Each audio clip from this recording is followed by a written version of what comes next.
Hello friends, it's Cindy Brumbaugh from CindyLeeBDesigns.com, independent Stampin' Up! Demonstrator. Today I'd like to show you a corner flip card. It's a fun card to make with two simple cuts and a flip of the corner over, and then you have this neat visual effect of seeing the inside of the card from the outside of the card. So this card is so easy to make, and I'm going to show you how, but first let's look at what we used on it. I used the More Than Chocolate stamp set that's found in the annual catalog. I like the sentiments in this. I love you more than chocolate makes it a Valentine's card, a thank you card, a thinking of you card.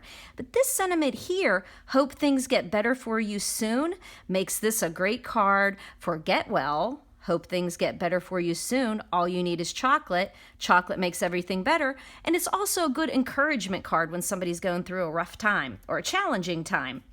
You could send them some chocolate with this cute little card. Now you have all these little yummy chocolate treats that can fit into a heart shape or a circle shape.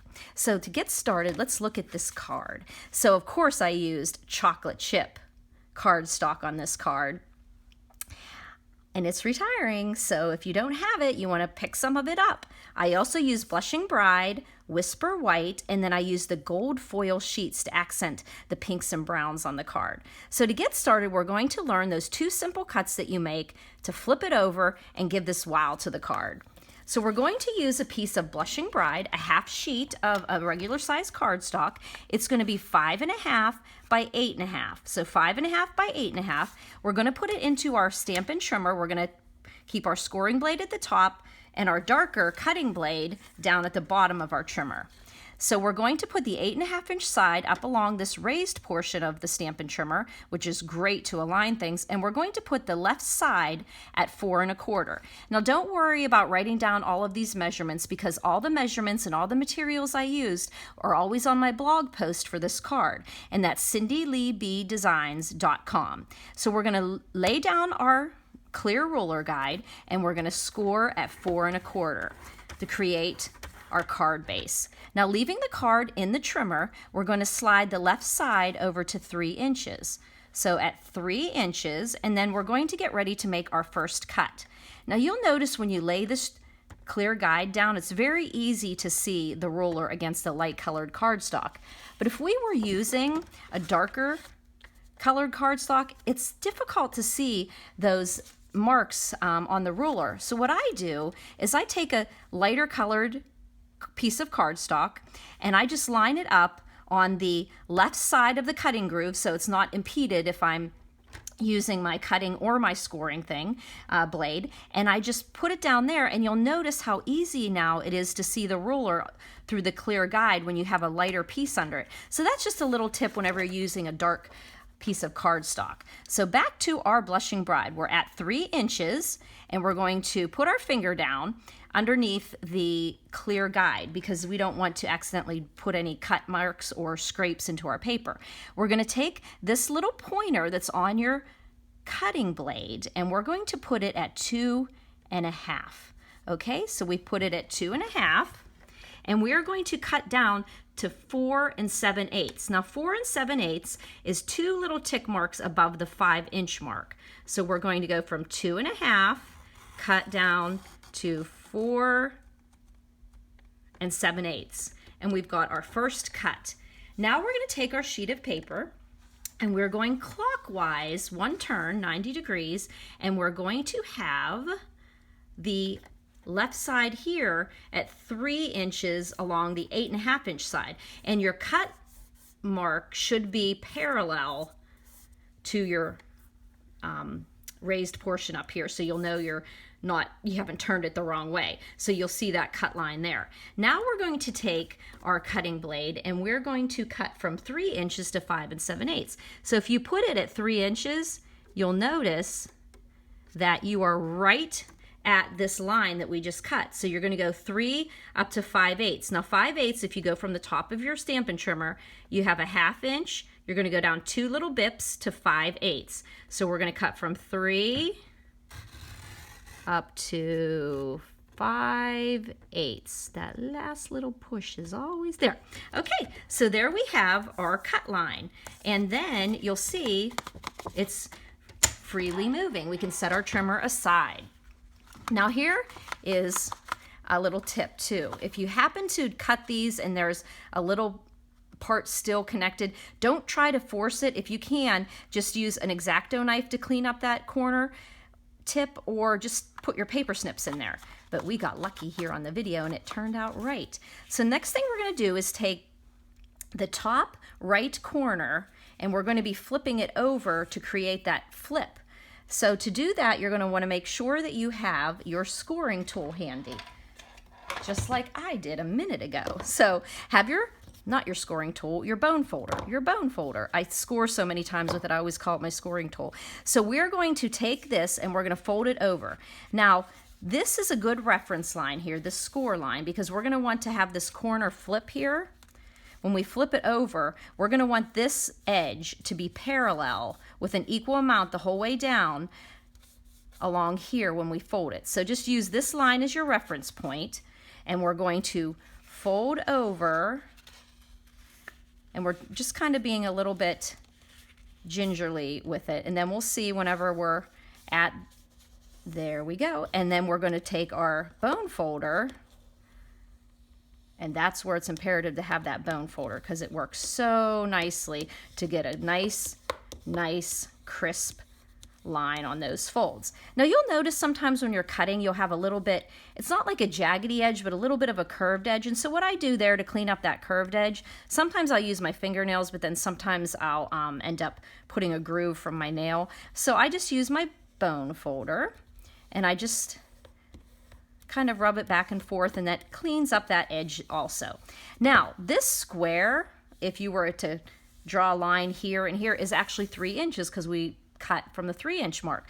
So what we're going to do is take a piece of chocolate chip, and we want it to be bordered by 1/8 inch around the whole side. So that means this chocolate chip is going to be 2 3/4 by 2 3/4. So what we're going to do is adhere this chocolate chip to here, and then we are going to stamp our chocolates on a 2 3/8 inch circle. So in your layering circles framelits, you'll find a circle. It measures about 2 3/8, and that's what we're going to stamp our chocolate on. And then we're going to border it with the next bigger size that fits around our circle.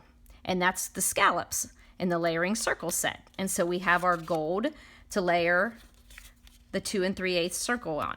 So what I did, and what you're going to do, is you're going to take this image in the stamp set and you're going to ink it up with Blushing Bride, and you are going to stamp it, and then you are going to cut it out with a 2 3/8 inch circle. So what I did is I already did that, and then you'll border your candy box with the scalloped gold layer. But I already did that in a video that didn't turn out, and so I already have it done. So there we go. We've got our Blushing Bride border around the chocolate chip. So a few tips on stamping using this stamp set. A lot of images and a lot of tiny ones. I have a lot of acrylic blocks, but not enough to cover all of these. So what I did is I took one of my bigger blocks and I got all the pieces out and I laid them on the block. And then I just took each piece off and put it on a smaller block as I needed it, and then I would stamp it. Now, another thing is I love this open square and this open circle and this open rectangle. However, it was a little difficult sometimes for me to get this little open rectangle around one of these shapes. So I thought, why am I beating myself over the head here? Why don't I just stamp them without that border? But then on here, I stamped the open shapes and put some pink in there, and it just looks like a little bit of chocolate with white chocolate on there. You'll notice these little squiggles and this little swirly thing here, they actually can stamp right inside the solid image. And if you have the patience to do that, you can, or you can cheat like I did and just put them in there like that, which I think looks great. So that is what is the focal point of the front of the card. Now this thing needs to be adhered down too, so it's not flapping around. So I like to take my glue dots, and I just happen to be just about running out of them, and I'll just put a glue dot right up along this edge, it seems, and then I take another glue dot and I put it down here at the tip of the corner. There we go. And there, it keeps the whole card put together nicely there. So the next thing we're going to do is work on the front. Oh, I wanted to mention to you, because this stamp set, you can stamp those little squigglies and the little lines with a different color to really make it fancy. You'll notice that Stampin' Up! Put these little arrows, this little like flap of extra photopolymer there.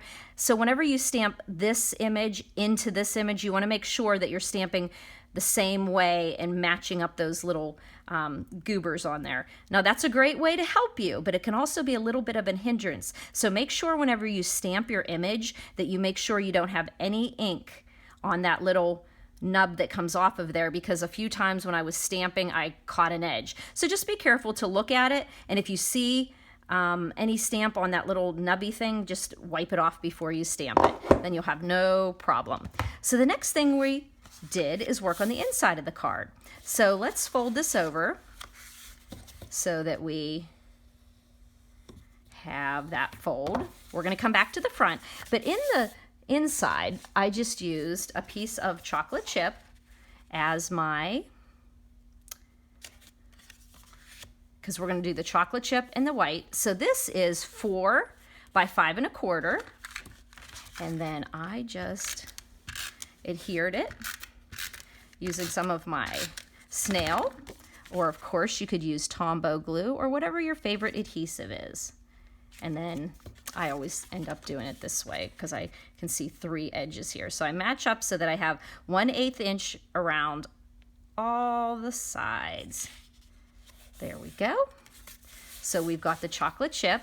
Even that looks pretty. So now we're going to put on the next layered piece, and that's the white. Now the Whisper White's going to be then 3 3/4 by 5. So 3 3/4 by 5. But before we put that in, let's just do some stamping. Okay, so I used chocolate chip, and you'll notice on the inside of this card, I used the sentiment, "I love you more than chocolate." My chocolate chip is nice and just perfect for not too juicy. So then I just put the "I love you more than chocolate" down in the bottom right corner. Okay, and then I just put some of the smaller images in the set. So let me see. We'll make it just like that. So I used this solid swirly one. And I was careful not to have any on the nub. And then I just popped a piece of chocolate. And then I took this opened square. Remember, little stamps, little taps. And I put this open square chocolate there. And then I put a little triangle. I wanted to mix it up a little bit, so I just took my little triangle and I popped him on there. Another little piece of chocolate. And then, oh, I love this one. This one has like a piece of chocolate with some crumbs that came off of it. So that one is super cute. And I just put that down here.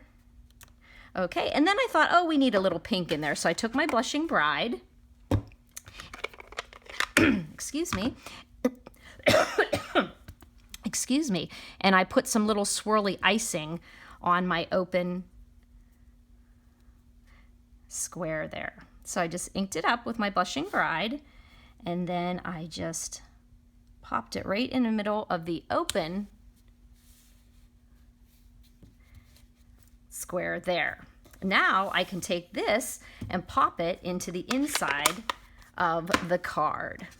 So now I've got my card and I can pop this into the inside. Take some of my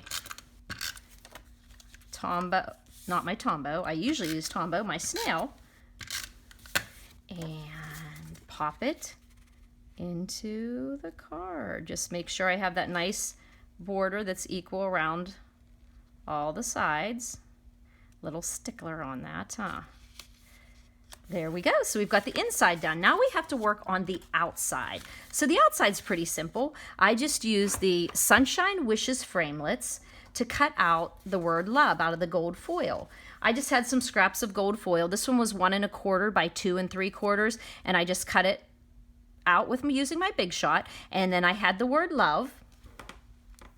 But I put it onto the card and it just looked kind of flat. So I thought, oh, maybe if I put some chocolate under it, it would be better. And then I thought, nah, it's still not enough. So then I paired up the white, the chocolate with the gold.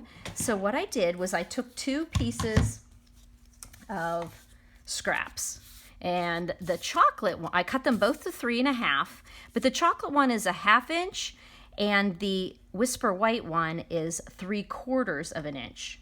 No, actually I did it 5/8 of an inch. So we're at a 1/2 inch and 5/8 of an inch. So I just took my hexagon punch and I just popped it in just to the edge. And I made a pennant corner. And then on this side, I made a pennant quarter, but I did it pretty sloppily there. So let's make it a little bit more even. Okay, then I did the same thing with my white. I just took it right into the corner and made a pennant end using, you can also do this with your paper snips. And then there we have our 2 pennants ends. And then what I did was just layered, I put some adhesive. I noticed there's a little bit of a rough edge there, but I don't think we're going to end up seeing it. So what I did is I put the chocolate chip offset with the white that way. So I just put some adhesive on the chocolate chip, and then I just offset it. Better, easier to do this way. And then I just kind of offset it a little bit on the, there. And so then I was able to put the love on that, and then you saw it popped off there. So you can use some Tombow glue. It's usually easier when you're using these. I mean, you could use your adhesive sheets too. That would be awesome with this. So I just took and put the love placed right on that pennant I made. And as you can see, it has some contrast with the white and the chocolate chip. So then I put that on dimensionals. So I got out some dimensionals and I popped my sentiment at the bottom there. I also popped off my candy. I forgot to tell you that I popped off my candy. So then I just take off my little backings so that I can track them all through my house. And I just pop this cute little sentiment right on about the middle of the bottom of the card. And then I thought we needed one little thing down there. And so I used the metallic enamel shapes.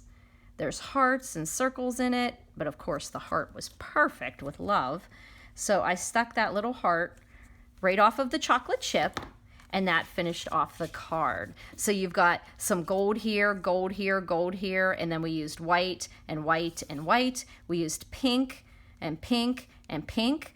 So this card is a really cutie, I think. So it's so simple to make a corner flip card with those 2 simple cuts right there and flipping it over, and then having this sweet little adorable sentiment in there and this cute little piece of chocolate with the crumbles. So you can make this card using the More Than Chocolate stamp set and the layering circles and the Sunshine Wishes framelits. If you need any supplies, you can always email me or order from me at cindyleeb@gmail.com. You can also contact me at 724-323-2296. Call or text me. If you need the measurements or the material list for this card, you can see them on my blog, cindyleebdesigns.com. Thanks for buzzing by, friends.